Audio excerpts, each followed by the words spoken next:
Hello friends, myself Ashish Kumar Pathak. Today we will discuss on equation of trajectory of projectile या path of projectile. ठीक है, तो जैसे कि maximum बच्चों को equation of trajectory find out करने में प्रॉब्लम आती है, अचानक वो भूल जाते हैं कि कैसे फाइंड आउट करें। तो आइए मैं आपको एक ऐसा मेथड बताता हूँ कि आपको कभी भूलेगा ही नहीं, ऐसा मेथड जो कभी भुलाया ही नहीं जा सके। तो ठीक है, आप हमेशा ये पूरे लाइफ याद रखिए कि जब भी आपको इक्वेशन ऑफ ये ट्राजेक्ट्री निकालनी हो तो आप ये समझ लो कि वहाँ पे वो एक मैथमेटिकल इक्वेशन होता है। पहली बात, अगर वो मैथमेटिकल इक्वेशन है तो आपको मैथ और फिजिक्स का एक बेसिक डिफरेंस पता होना चाहिए कि जो फिजिक्स होता है वहाँ पे most of the places, maximum जगह पे जो है वहाँ पे टाइम इंक्लूडेड, टाइम जुड़ा हुआ होता है।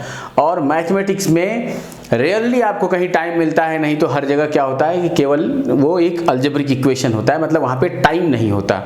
अगर आप फिजिक्स में से टाइम को बाहर कर दें तो वो थोड़ा सा मैथमेटिक्स की तरफ मूव कर जाता है या मैथमेटिक्स बन जाता है। तो जैसा कि आप जानते हैं कि जैसे ही आप किसी एक ऑब्जेक्ट को किसी इनिशियल वेलोसिटी v नॉट से प्रोजेक्ट करते हैं, जो कि हॉरिजॉन्टल से प्रोजेक्शन एंगल थीटा नॉट से प्रोजेक्ट किया गया। अब आपका टारगेट है equation of trajectory find out करना।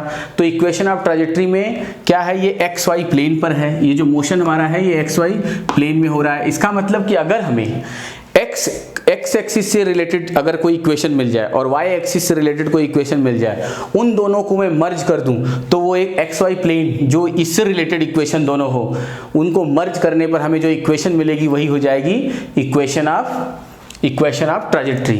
तो हमें पता है, since we know x minus X naught is equals to U X T plus half A X T square. ठीक, तो अब यहाँ से थोड़ा सा यू एक्स इक्वल्स टू ये हो जाएगा V not cos theta not and a x acceleration along x axis क्या होता है 0, ये आपको a x equals to 0 and a y equals to minus g, क्योंकि ये मोशन ही होता है, मोशन अंडर ग्रेविटी, तो ये डाउनवर्ड नीचे की तरफ लगता है, इसलिए माइनस जी।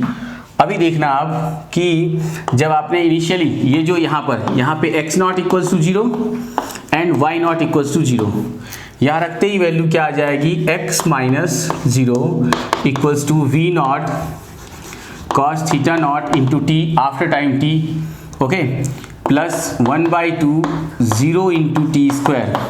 तो ये हो गया therefore x equals to V not cos theta naught into T और ये 0, ये हो गया आपका इक्वेशन फर्स्ट। सिमिलरली ऐसा हम लोग y के लिए ऐसा ही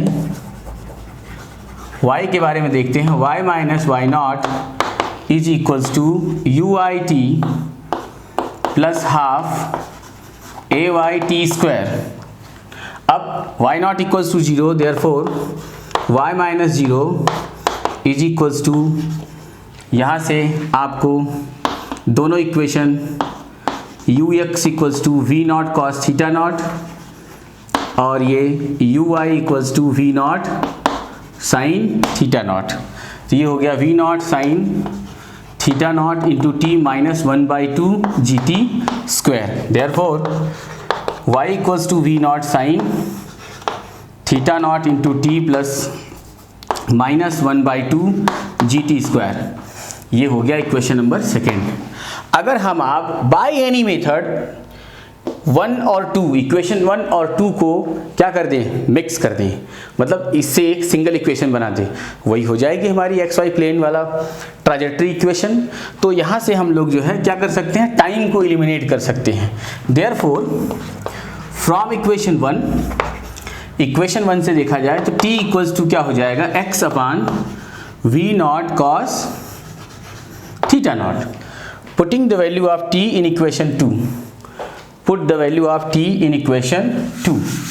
अब आप t की वैल्यू इक्वेशन 2 में रख दीजिए। तो therefore y equals to V naught sine theta naught into t means x by V naught cos theta naught minus 1/2 GT square, T square means X square upon V naught square cos square theta naught. Okay, तो जो ये इस तरीके से equation आया, अब यहाँ से आप देखेंगे कि ये इक्वेशन हो गई, वी नॉट से वी नॉट कैंसिल, यहाँ से आपका therefore y equals to X tan theta naught minus 1/2 g by V naught square cos square theta naught into X square.